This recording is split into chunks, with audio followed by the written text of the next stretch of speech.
Hi there guys, in today's video we're going to be looking at some Photoshop filters within FlexiPRINT, and this will be for the bitmaps.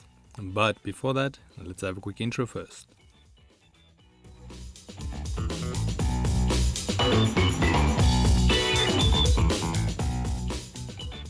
So today's video can be found on softwaretraining.co.za. We make short and easy to watch problem solving videos, and we also have daily updates. Otherwise, we're heading to the program here. So now in the previous video we looked at the in-house filters, which was on the bitmap filters, but obviously this only worked if you have a bitmap selected or raster image. So likewise now, if we have a raster image selected, this is simply just a duplicate of the one on the left, so we can see difference in the two.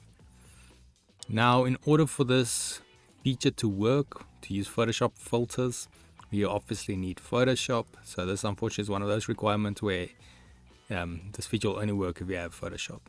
Now by default, if you have Photoshop, I think it will ask you in the beginning to set up a URL or a location for your plugins for the program. But I'll just quickly show you, if you didn't set it up, where you can, so you get an idea. So what you want to do is you go to your main menu on top, go to edit, and then we're going to go down till we find preferences. I'm going to click that, and then under our tabs on top here we want to go to file paths and then navigate down till we see Adobe plugins. Now over here, this is my current URL, so you can see it's program files, Adobe Photoshop 2021 required, and then plugins. So if you have to, you can just click browse, navigate to that location or wherever your Photoshop is installed, and your plugins folder within that. Now also, just off the bat, my user interface gets a bit funky once I use this feature, and to fix that I simply save my file, exit, and go back into the program. So maybe you're fortunate and it doesn't happen to you, so I'm not too sure what that's all about. So now let's quickly just look at one or two filters because there's just way too many to cover. So I've got this little raster image selected. Then what we want to do is, like before, we go to bitmap, and then we want to go right to the bottom. Under filters, we'll see we've got Adobe filters. Now from here you can see we've got a whole list with lists within that. So it can be quite intimidating, but it also means you've got a lot of cool tools from Photoshop you can do and use straight within FlexiPRINT. So let's just go something simple. I'm gonna go maybe let's go this neon glow.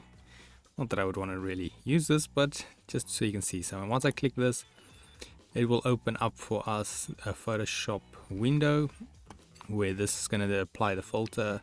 You could mess around here with other filters, but I'll just leave everything on default. You've got your settings here at the bottom and your glow color. So if you want to change that, you can do that as well. Then I'm just going to say okay, and you'll see now it's adjusted it here inside our program, straight from Photoshop.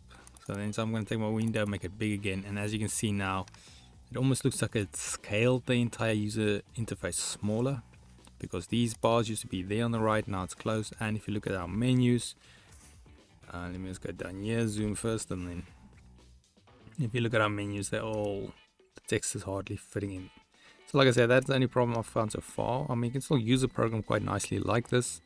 If you have a big monitor, then it's not so obvious.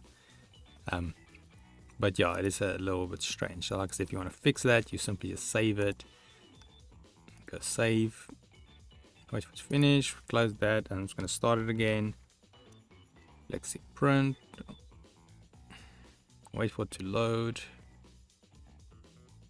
And then obviously once it is open, then what you want to do is just open your previous project again. Wait for it. I don't know why it's taking so slow now. It's obviously, as soon as I want to show someone on a video, it's going to take extra long. You know how it works. There you go. Now we've got our filter and our user interface is restored, as you can see. Now if you move these panels around when your user interface is a bit whack like that, then they're going to have new locations, so you're just going to have to try adjust them accordingly. But yeah, otherwise that is it on the Photoshop filters. So a quick recap: if you want to use them, make sure you have a vector selected, or raster image. Then we're going to go to bitmap, right to the bottom, Adobe filters, and then you can pick from the huge list of different options.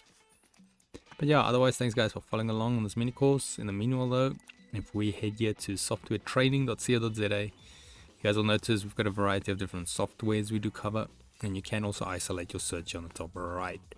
If you do not, however, find the training videos you're looking for, just simply go here, request a training video, fill in the mini form, and then we'll do our best to try and make that for you. But otherwise, thanks guys for watching, and cheers.